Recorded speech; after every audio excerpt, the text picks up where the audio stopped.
Vamos continuar nossa série sobre a Primeira República no Brasil. O tema será a economia. Tem algumas características básicas da economia na Primeira República que, se você compreender, não vai ter dificuldade em dominar o tema. A economia na Primeira República ela é marcada pela continuação do produto do café. Então, assim, o produto café, que vem desde o século XIX como principal produto da economia brasileira, ela continua na Primeira República. Isso é um fato. Então, continua sendo uma economia, por exemplo, agroexportadora. Todos os produtos praticamente são produtos agroexportadores. Nesse caso, aparecem novos produtos. Obviamente, alguns produtos despontam como auge. No caso, seria a borracha, de 1890 até 1910. A borracha ela vai ter um crescimento significativo na economia brasileira, nos produtos de exportação, chegando a quase 15% da exportação. O cacau é um outro produto. Os demais produtos, açúcar, couro, algodão e mate, eles continuarão sendo exportados, porém eles não serão principais produtos no contexto brasileiro. No caso do algodão especificamente, para o Nordeste, principalmente para o sertão, ele se torna um produto decisivo, mas não no contexto brasileiro, não para a economia brasileira. Então, qual é a característica dessa economia agroexportadora? Todos os produtos agrícolas voltados para o setor primário, sempre ligados à exportação.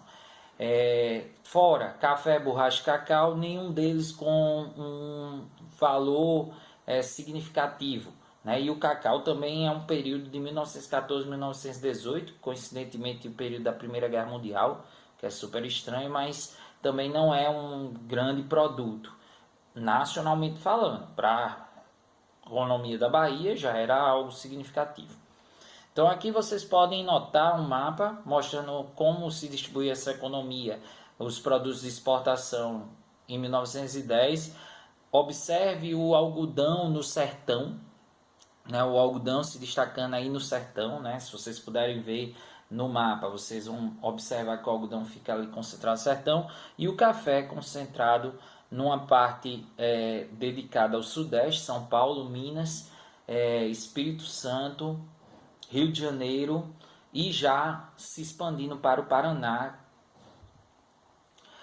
Em números, para a gente entender, entre 1911 e 1913, 61% do que foi exportado em valor seria café, 20% borracha, 14% outros, e aí entra vários tipos de produtos, 2,1% o tabaco, 0,3% o açúcar e 1,9% o algodão. Todos os demais produtos aí estariam em medidas menores do que esses que a gente apresentou. O que é que chama atenção?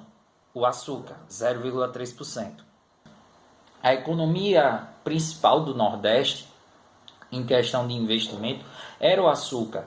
Até a Primeira República era o açúcar. Então, desde a colônia até a Primeira República, o Nordeste se concentrou no açúcar. E houve uma tentativa de modernizar a economia do açúcar com a introdução das usinas, da tentativa de instalar usinas no Nordeste.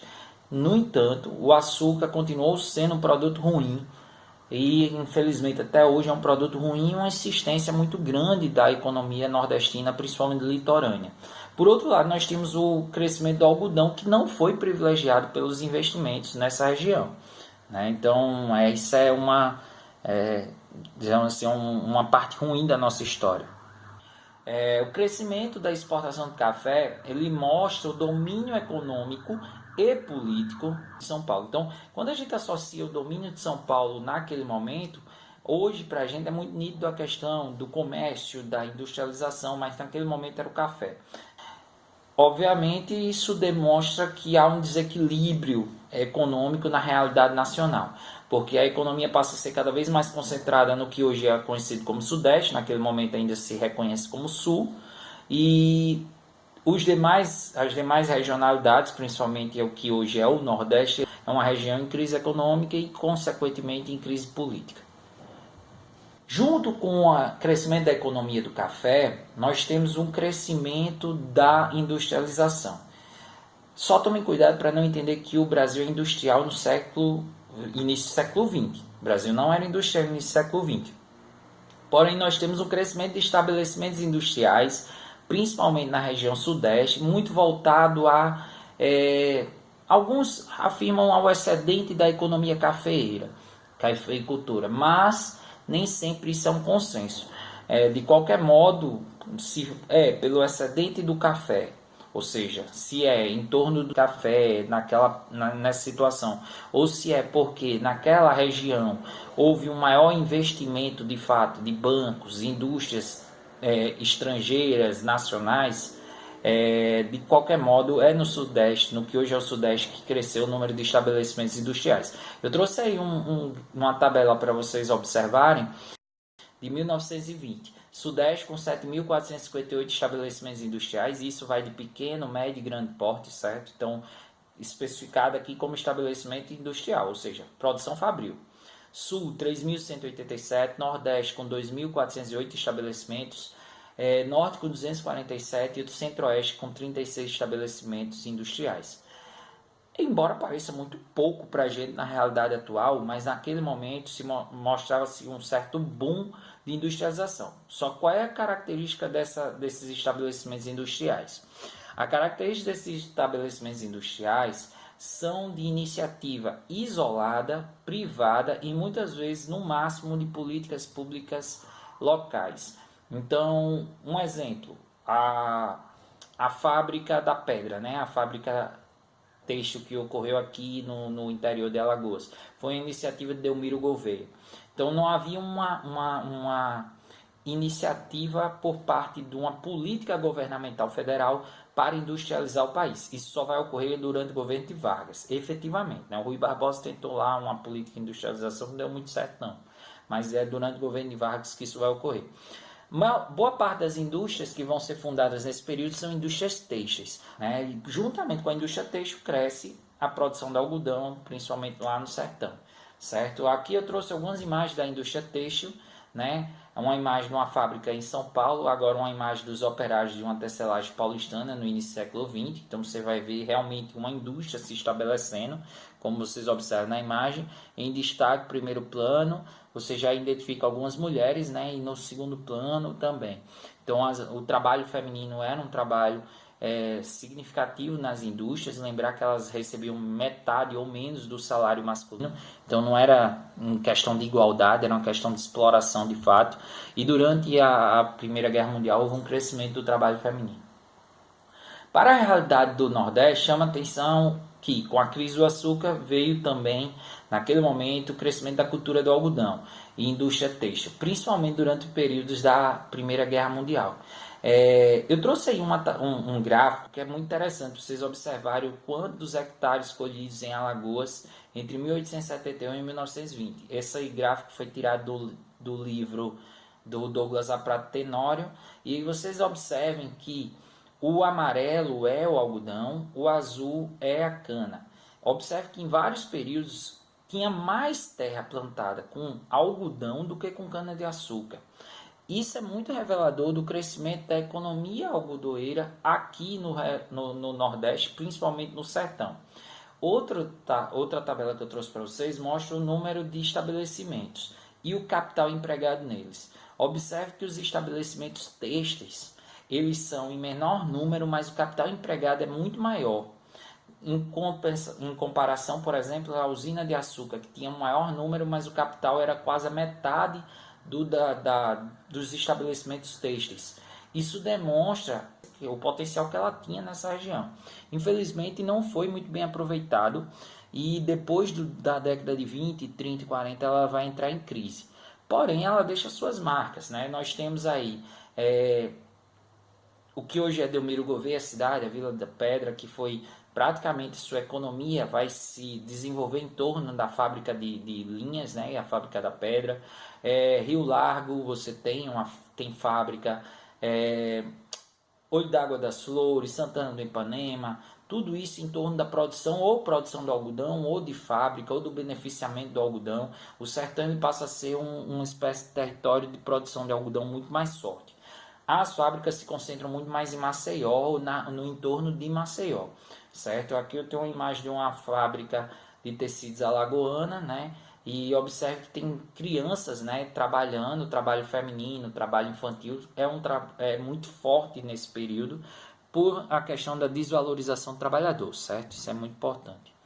Juntamente com essa cultura do algodão e indústria têxtil em Alagoas, veio o desenvolvimento de certas cidades. É o caso do exemplo aí que eu estou trazendo da Vila da Pedra, uma foto de 1921, e a igreja que foi fundada em 1920. A Vila da Pedra, foi criada uma vila operária para os trabalhadores da Fábrica da Pedra. Consequentemente, para essa economia concentrada na agroexportação,